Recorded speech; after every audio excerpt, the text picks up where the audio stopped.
चीन के सूबा हेनन में मुनक्किद हुआ एयर शो, जिसमें पायलट्स ने मुख्तलिफ करतब दिखाए। एयर शो में 2 तैयारे फिजा में बुलंद हुए, जिनमें एक पायलट तो था कॉकपिट में, जबकि दूसरे ने जगह संभाली बाहर विंग्स के ऊपर।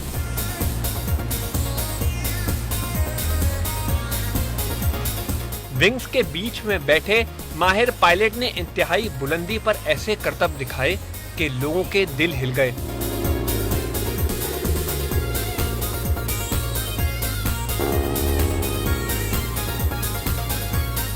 फिजा में जहाज 150 मील फी घंटा की रफ्तार से उड़े और मुख्तलिफ सिमत में बल खाए, लेकिन विंग्स पर बैठे पायलट्स ने बगैर तवाजुन खोए करतब दिखाते रहे।